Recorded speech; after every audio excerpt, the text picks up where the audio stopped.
حتى يصيب الأرض من دبوره لم يعذب يوم القيامة أو كما قال عليه الصلاة والسلام. শ্রদ্ধেয় সভাপতি হযরত উলামায়ে কেরাম,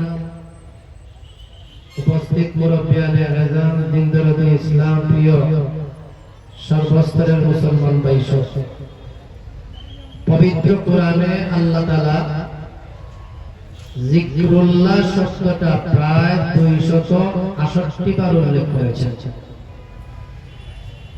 জিকরুল্লাহ শব্দের অর্থ হলো আল্লাহর স্মরণ। শুধু আল্লাহর স্মরণ নয়, বরং জিকরুল্লাহ হলো একটা ইবাদত।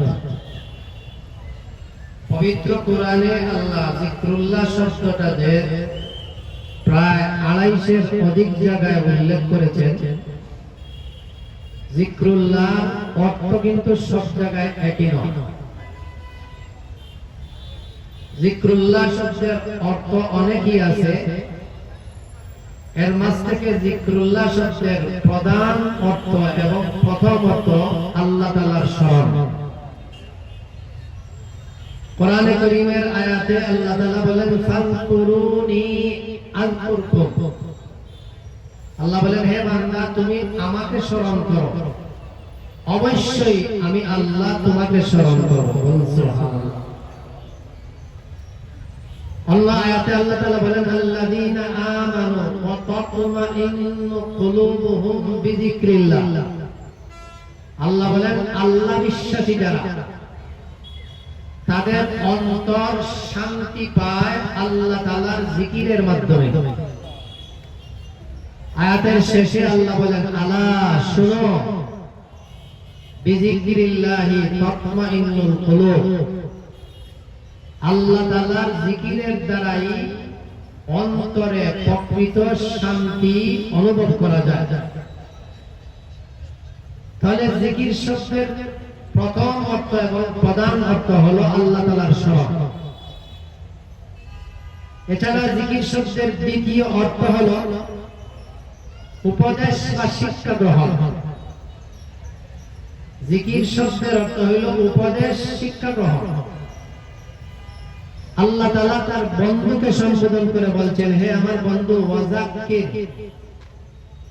আমার বন্ধু, আপনি ওয়াজ করুন, আপনি নসিহত করুন। এখানে জিকির মানে ওয়াজ করা, নসিহত করা। আল্লাহ তাআলা তার বন্ধুকে বলছেন, হে বন্ধু, আপনি ওয়াজ করুন। ফাইন্নায যিকরা তানফাউল মুমিনিন। নিশ্চয় নসিহত সবার উপকার হবে না। মুমিন যারা, ঈমানদার যারা, যাদের অন্তরে ঈমান আছে, তারাই কোরআন হাদিসের নসিহত দ্বারা উপকৃত হয়। বলুন সুবহানাল্লাহ। যে লাঠির ভিতরে ব্যাটারি ঠিক আছে, সেই লাইট জ্বলে। যে লাঠির ভিতরে ব্যাটারি ফিউজ হয়ে গেছে, সেই লাইট আলো দেয় না। কোরআন হাদিস দ্বারাই এরাই উপকৃত হয় যাদের অন্তরে ঈমানের বাতি আছে। আর যাদের অন্তরে ঈমান নেই, যারা মুমিন নয়, যারা ঈমানদার নয়, তারা কখনো কোরআন হাদিসের দ্বারা উপকৃত হতে পারে না, পারবেও না। তাহলে এই আয়াতে আল্লাহ জিকির দ্বারা নসিহত বা উপদেশ দিয়েছেন। জিকির শব্দের আরেকটা অর্থ হলো সালাত, নামাজ। কোরআনে কারীমের 21 নম্বর পারার শুরুতে আল্লাহ তাআলা বলেছেন, উতলু মা উহিয়া ইলাইকা মিনাল কিতাবি ওয়া আকিমিস সালাহ ইন্নাস সালাতা তানহা আনিল ফাহশাই ওয়াল মুনকার ওয়া লাযিকরুল্লাহি আকবার আল্লাহু ইয়া'লামু মা তাসনাউন। আল্লাহ তাআলা এই আয়াতে গোটা মানব জাতির অন্তরকে সংশোধন করার লক্ষ্যে দুটি প্রেসক্রিপশন দিয়েছেন আল্লাহ তাআলা। একটা প্রেসক্রিপশন আপনি গ্রহণ করতে পারলে আপনার অন্তরাত্মা পরিশুদ্ধ হবে। আপনার অন্তরের রোগ দূর হবে, আপনার অন্তর হবে পরিষ্কার পরিচ্ছন্ন স্বচ্ছ। সেই একটা প্রেসক্রিপশনের নাম হলো কোরআনে কারীমের তিলাওয়াত। আর দ্বিতীয় যে ব্যবস্থাপত্র আল্লাহ দিয়েছেন সেটা হলো আকিমিস সালাহ, নামাজ কায়েম করো। কারণ নামাজ নামাজিকে সব ধরনের পাপাচার থেকে বিরত রাখে। এরপর আল্লাহ বলেন ওয়ালা যিকরুল্লাহ আকবার। আল্লাহ তাআলার জিকির হলো সবচেয়ে বড়। এখানে যিকরুল্লাহ বলতে নামাজকেই বোঝানো হয়েছে। আসুন জিকির শব্দের আরেকটা অর্থ হলো শরীয়ত, ইসলাম। আল্লাহ তাআলা শুধু জিকির শব্দটা উল্লেখ করেছে, এর দ্বারা আল্লাহ তাআলা গোটা শরীয়ত, গোটা ইসলামকে এর ভিতরে ঢুকিয়ে দিয়েছেন। আল্লাহ তাআলা কোরআনের এক আয়াতে বলেন ওয়ামান আরাদা আন যিকরি ফাইন্না লাহু মাঈশাতান দানকা ওয়া নাহশুরুহু ইয়াওমাল কিয়ামাতি আ'মা। আয়াতের সারমর্ম হইল যে ব্যক্তি আল্লাহর জিকির থেকে মুখ ফিরিয়ে নিয়েছে, অর্থাৎ ইসলাম, ইসলামের বিধিবিধান অর্থাৎ শরীয়ত থেকে যে ব্যক্তি মুখ ফিরিয়ে নিয়েছে, আল্লাহ বলেন কিয়ামতের দিন তাকে আমি অন্ধ হিসেবে উত্থিত করব, কারণ সে আল্লাহর জিকির অর্থাৎ শরীয়ত থেকে মুখ ফিরিয়ে নিয়েছে। এভাবে জিকির শব্দের অনেক অর্থ আছে। এবার আসুন আমি প্রথম যে অর্থ এবং যে প্রধান অর্থ বলেছিলাম এরই আলোকে আপনাদের খেদমতে জরুরি কিছু কথা, যে কথাগুলোর দ্বারা আমাদের অন্তর কেঁপে উঠে, যে কথাগুলোর দ্বারা আমাদের হৃদয়ে আল্লাহর জিকির, আল্লাহর স্মরণ জাগ্রত হবে, যে কথাগুলোর দ্বারা মনের ভিতরে একটু কম্পন শুরু হবে, এমন কিছু কথা আমি আপনাদের সামনে পেশ করতে চাই। আল্লাহ তাআলা আমাদের সবাইকে আমলের নিয়তে কথাগুলো বলার এবং শোনার জন্য তৌফিক দান করেন। সবাই জোরে জোরে দিল খুলে বলুন আমিন। মুহতারাম হাজিরিন, ইমামে আযম ইমাম আবু হানিফা রাহমাতুল্লাহি আলাইহি তার সুযোগ্য শাগির্দ ইমাম আবু ইউসুফ রাহমাতুল্লাহি আলাইহি ওনাকে কোন একটা দেশে তিনি জাস্টিস হিসেবে প্রেরণ করছেন, জাস্টিস হিসেবে নিয়োগ দিয়েছেন। দেওয়ার সময় ইমাম আযম তার ছাত্র আবু ইউসুফকে বলছেন, আবু ইউসুফ, তোমাকে যেহেতু আমি ওই এলাকার বিচারক, ওই এলাকার জাস্টিস হিসেবে তোমাকে প্রেরণ করছি, শোনো হে আবু ইউসুফ, তুমি ওই এলাকার বিচার কার্য পরিচালনার ক্ষেত্রে ইমাম আবু হানিফা তাকে এই ওসিয়ত করেন নাই যে তুমি কোরআন হাদিসের ভিত্তিতে বিচার করবে। ইমাম আবু হানিফা এটাও ওসিয়ত করেন নাই যে তুমি শরীয়তের দলিলের ভিতর দিয়ে তুমি বিচার করবে। এই কথাগুলোর উল্লেখ নাই, তবে উল্লেখ আছে ওয়াসায়া ইমাম আযম আবু হানিফার কিতাবে। ইমাম আবু হানিফা তার ছাত্র আবু ইউসুফকে বিশেষভাবে নসিহত করেছিলেন, হে ইমাম আবু ইউসুফ, তুমি তোমার দেশের জনগণকে নিয়ে অল্প কিছু সময় বসবে আর বসে আল্লাহ আল্লাহর জিকির করবে, যাতে ওই জিকিরের দ্বারা তোমার এলাকার জনগণের, মুসলমানদের অন্তর যেন আল্লাহর স্মরণে জাগ্রত হয়। বলুন সুবহানাল্লাহ। তাই তো শাহ ওলিউল্লাহ মুহাদ্দিস দেহলভী রাহমাতুল্লাহি আলাইহি, যার সনদ না নিলেই উপর থেকে উঠা যায় না, রাসূল পর্যন্ত যাওয়া যাবে না, সেই শাহ ওলিউল্লাহ মুহাদ্দিস দেহলভী রাহমাতুল্লাহি আলাইহি দিল্লির মসজিদের মিম্বরে বসে, আবারও বলছি, দিল্লির মসজিদের মিম্বরে বসে শাহ ওলিউল্লাহ মুহাদ্দিস দেহলভী বলছেন, হে মুঘল সম্রাটগণ, তোমাদের ভান্ডারে স্বর্ণ থাকতে পারে, রূপা থাকতে পারে, মণিমুক্তা থাকতে পারে, আরো দামি দামি জিনিস তোমাদের ভান্ডারে থাকতে পারে,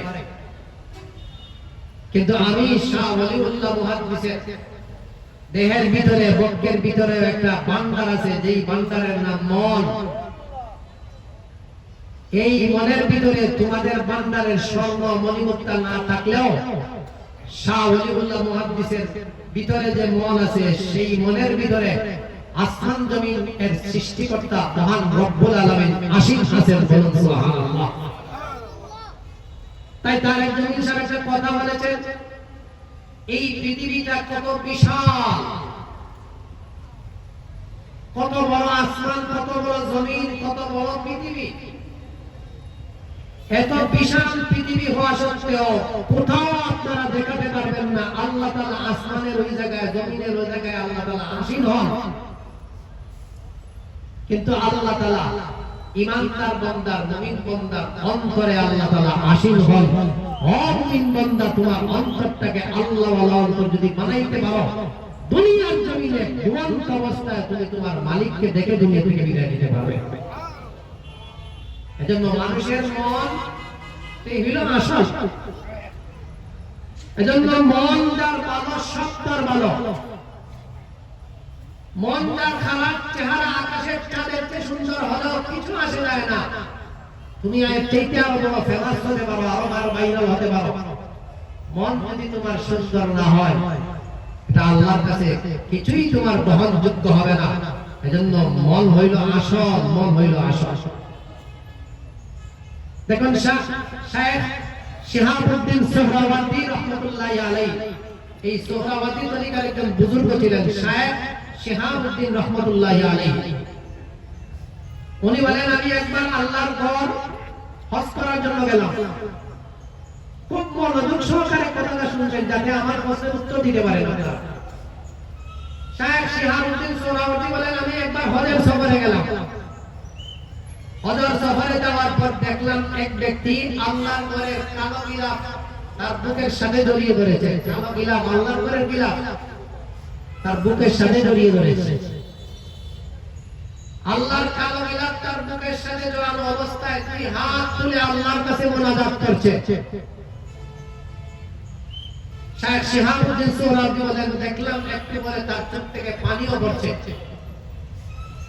ওরা ছিল আল্লাহওয়ালা বুজুর্গ। শায়েখ শিহাবউদ্দিন বলেন, আমি তো এই দেখলাম তো তার বাহ্যিক অবস্থা, আমি আপনাদেরকে তার বাহ্যিক অবস্থাটা বললাম। আমি এবার তার অন্তরের দিকে একটু তাওয়াজ্জুহ দিলাম, অন্তরের দিকে তাওয়াজ্জুহ দিলাম, দেখি অন্তরের অবস্থাটা কি। তো তার বাহ্যিক অবস্থা, ভিতরের অবস্থা কি। শায়েখ শিহাবউদ্দিন বলেন, ভিতরের দিকে তাকাইয়া দেখি এই মুহূর্তে এই ব্যক্তির মনে এই কথাটা সে ভাবনা করছে, এই কথাটা সে চিন্তা করছে, আমার সঙ্গে যে সমস্ত সাথীরা আমার সঙ্গে সফরে আসছে, আমি যে এই অবস্থাতে আল্লাহকে ডাকছি, আল্লাহর দরবারে মোনাজাত করছি, চোখের পানি আমি ফেলছি, আমার সাথীরা আমাকে দেখো, আমার সাথীরা আমাকে দেখো, আমার সাথীরা আমাকে দেখো যে আমি কেমন কান্না করতে পারি। বলেন আপনারা, ওই যে বুজুর্গ ব্যক্তি আল্লাহর ঘর ধরে কান্নাকাটি করছে, এই কান্নাকাটিটা সত্যি কি আল্লাহর জন্য না সাথীদেরকে দেখাবার জন্য? বলেন তো কার জন্য? সাথীদেরকে দেখাবার জন্য। কিন্তু তার বাহ্যিক অবস্থা কেমন তা তো আপনাদের কাছে বললাম। এবার শায়েখ শিহাবউদ্দিন বলেন, আমি গেলাম মিনাতে। যাওয়ার পর মিনায় দেখলাম একটা যুবক, সে কাপড় বিক্রি করছে। সামনে তার গ্রাহক, ডান দিকে গ্রাহক, বাম দিকে গ্রাহক, চতুর্দিক থেকে সে কাপড় বিক্রি করছে। কোন অবস্থাতেই সে কাপড় বিক্রি করে তুলাইতে পারতেছে না। এই হলো তার বাহ্যিক অবস্থা। শায়েখ শিহাবউদ্দিন সোহরাওয়ার্দী বলেন, আমি তার মনের দিকে তাকালাম, একজন তাওয়াজ্জুহ দিলাম। তাওয়াজ্জুহ দেখে দিয়ে বুঝতে পারলাম ওই মানুষটা চতুর্দিক থেকে দিয়ে সে কাপড়ের একজন ব্যবসায়ী, কিন্তু তার মনের ভিতরে আল্লাহ আল্লাহ আল্লাহ আল্লাহর জিকির চালু আছে। বলুন সুবহানাল্লাহ। এজন্য বাহ্যিক অবস্থা আসলে কিছুই নয়, অন্তরের অবস্থাটাই হলো আসল অবস্থা। আমরাই তো অনেক সময় ইবাদত বন্দেগী করি, কিন্তু বাহ্যিক দেখাইতে চাই অন্যকে, কিন্তু গোপনে গেলে, ঘরে গেলে আর সেই ইবাদতের খোঁজ খবর নেই। অনেক সময় আমরাও ইবাদত অনেক সময় লোক দেখানোর ইবাদতে পরিণত হয়। বলুন কথাটা ঠিক বললাম না বেঠিক বললাম? তাই দেখুন হযরত বিলাল হাবশী রাদিয়াল্লাহু তাআলা আনহু কেমন ছিলেন। বিলাল হাবশী ছিলেন কালো, কুসরি, কদাকার, চুল মোটা মোটা, নাক মোটা মোটা, ঠোঁট মোটা মোটা মোটা, একেবারে কালো মিষ্টি, দেখতে মোটেই তাকে পছন্দ লাগে না। ভাই পছন্দ না লাগলে কি হবে? আসমানের মালিক তাকে পছন্দ করেছেন, বলুন সুবহানাল্লাহ। রাসূল যখন মেরাজের সফরে গিয়েছিলেন, মেরাজ থেকে আসার পর বিলালকে বলেন, বিলাল কি ব্যাপার, তুমি হাঁটো মদিনার জমিনে, আর আমি নবীজি মেরাজে বেহেশতের ভিতরে কি তোমার খড়মের আওয়াজ শুনতে পাই, তোমার খড়মের আওয়াজ শুনতে পাই।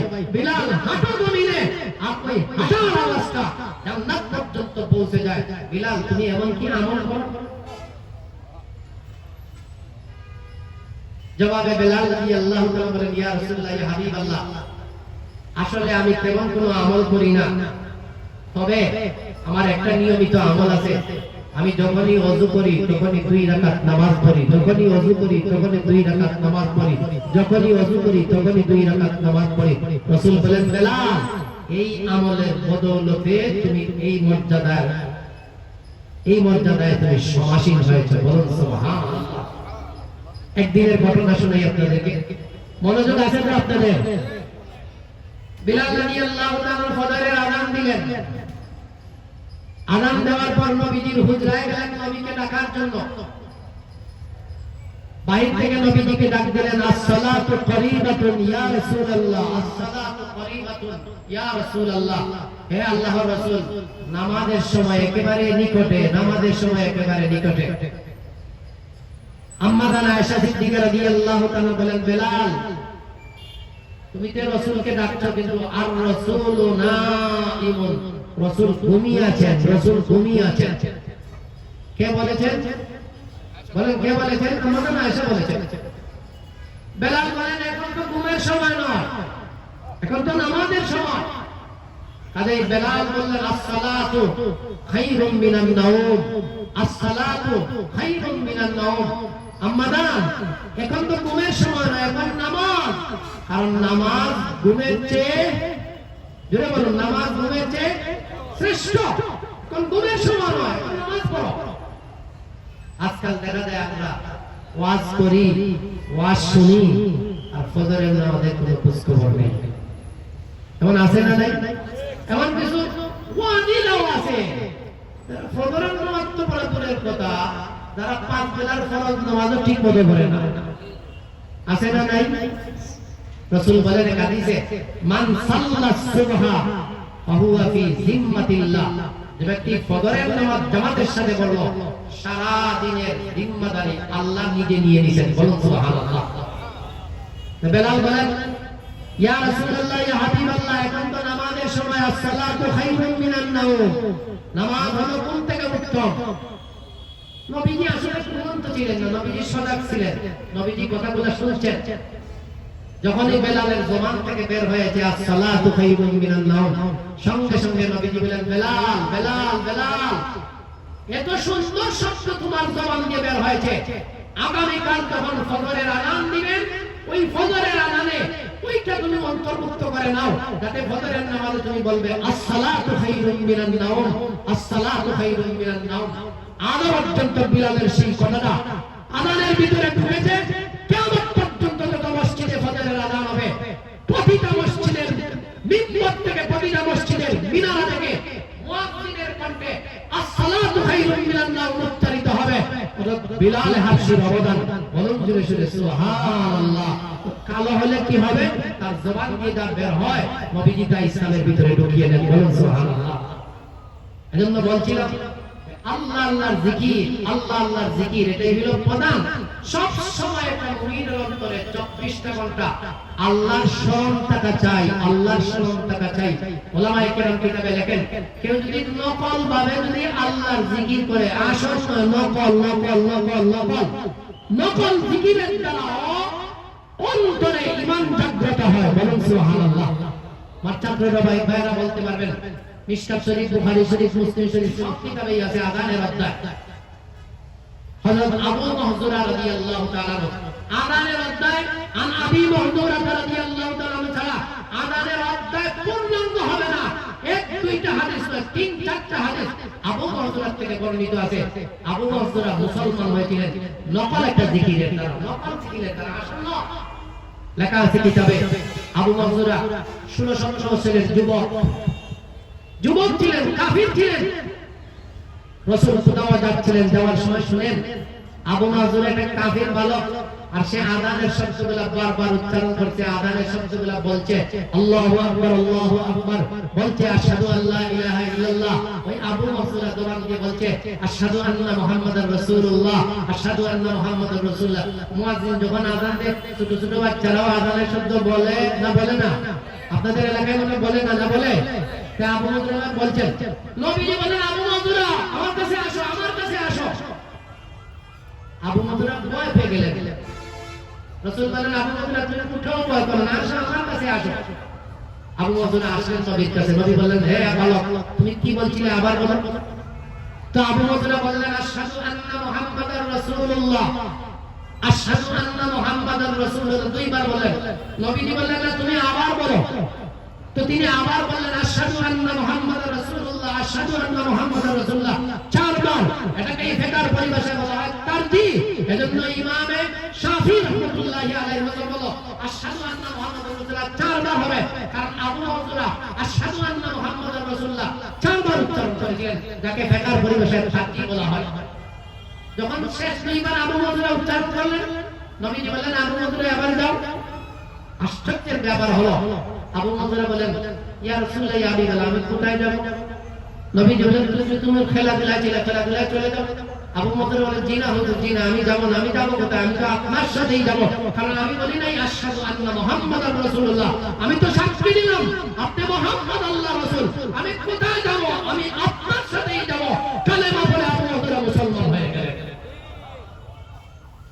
সেই আবু মাহজুরার জীবন ইতিহাসে লেখা আছে আবু মাহজুরা দীর্ঘ 60 বছর, 1-2 বছর নয়, দীর্ঘ 60 বছর মসজিদুল হারামের মুয়াজ্জিন ছিলেন আবু মাহজুরা। জুড়ে চিৎকার দিয়ে বলুন সুবহানাল্লাহ। মুয়াজ্জিন হাজির, এবার আসুন একটা চমৎকার ঘটনা শুনি।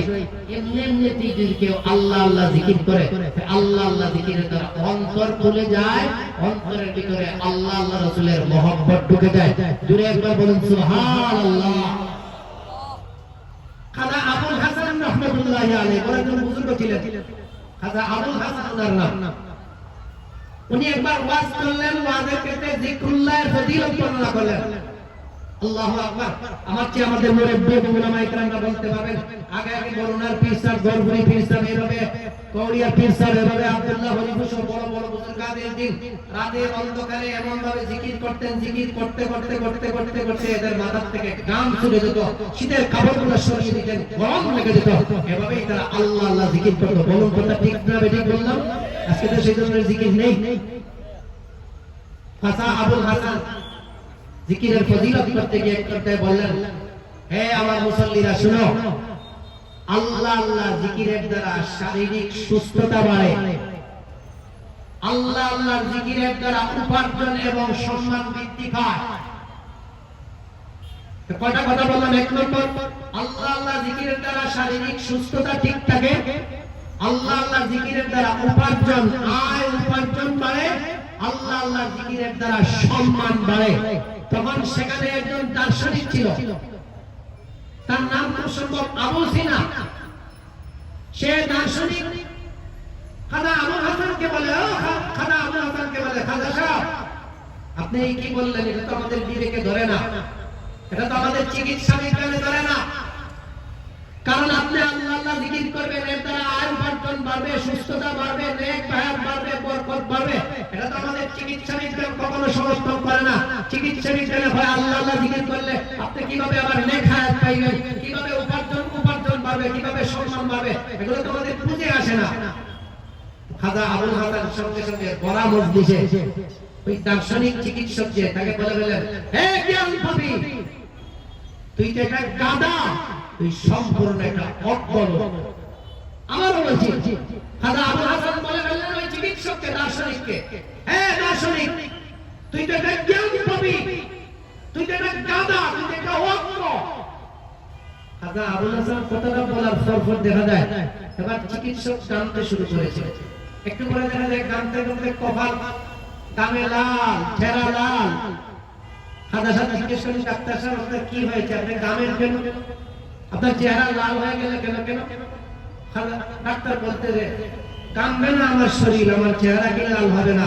আপনি এত বড় বলতেছে, আমাকে কাদা বলে ডাক দিলেন, জ্ঞান পাপী বলে ডাক দিলেন, আমাকে অজ্ঞ বলে ডাক দিলেন, আমাকে কামবে না আমার শরীরে কি কম্পন শুরু হবে না? আমার চেহারা কি লাল হবে না? এবার খাজা আবুল হাসান বলেন, ডাক্তার সাহেব, আমার জ্ঞান পাপী আর অজ্ঞ কথাটা বলার দ্বারাই যদি আপনার কাম শুরু হয় আর চেহারা লাল হয়, আল্লাহ আল্লাহ শব্দের জিকিরের দ্বারা হায়াত বাড়ে, সুস্থতা বাড়ে, নেক হায়াত বাড়ে, উপার্জন বাড়ে এবং সম্মান মর্যাদা বৃদ্ধি পায়। বলুন কথা ঠিক না বেঠিক বললাম? তাই আসুন আমরা আল্লাহ আল্লাহর জিকির, এটাই হলো সবচেয়ে বড় ইবাদত। আল্লাহ আল্লাহর জিকিরের দ্বারা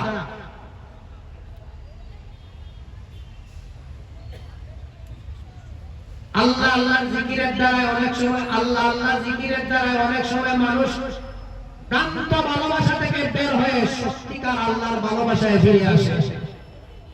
ভ্রান্ত ভালোবাসা থেকে ফিরে আল্লাহর ভালোবাসায় চলে আসে।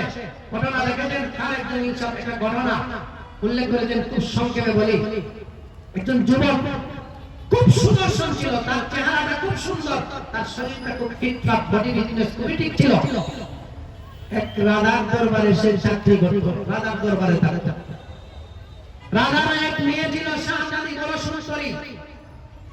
কিছুদিনের ভিতরে এই শাহজাদি আর এই যুবকের মাঝে প্রেমের একটা সম্পর্ক গড়ে ওঠে, ভালোবাসার সম্পর্ক গড়ে ওঠে। অতি গোপনে তাদের আদান প্রদান হয় চিঠিপত্র। রাজ দরবারের কেউ জানে না, কেউ টের পায় না, অতি গোপনে তাদের চিঠি আদান প্রদান হয়। একদিন শাহজাদি লিখলো যুবককে, যুবক তুমি এভাবেই যদি জীবনভর রাজ দরবারে থাকো আর রাজ দরবারের কর্মচারী হও, তোমার সাথে আমার দেখা কোনোদিন হবে না। কাজে আমার একটা পরামর্শ, তোমার সাথে যদি আমার দেখা হতে হয়, তুমি আমার সাথে সাক্ষাৎ করতে যাও, আমিও তোমার সাথে সাক্ষাৎ করতে চাই, রাজ দরবারে হবে না। শাহজাদি পরামর্শ দেয়, যুবক এখান থেকে বের হয়ে যাও, চাকরি ছেড়ে অতীতে গিয়ে একটা যুক্তি তৈরি করো, আর যুক্তি থেকে তুমি আল্লাহওয়ালা সাজো। আমার আব্বা আল্লাহওয়ালাদের বড় ভক্ত, হয়তো আমি আমার আব্বার কাছ থেকে বিদায় নিয়ে তুমি যখন আল্লাহওয়ালা সাজবে, তোমার কাছে তোমাকে দেখতে দেই।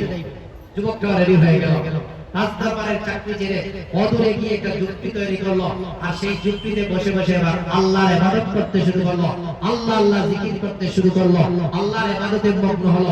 কিছুদিন পরে তার একটা সুনাম সুপ্রসিদ্ধি পেয়ে গেল, মানুষ তার কাছে আসতে শুরু করলো। এবার দেখা যায় প্রচুর মানুষ আসে।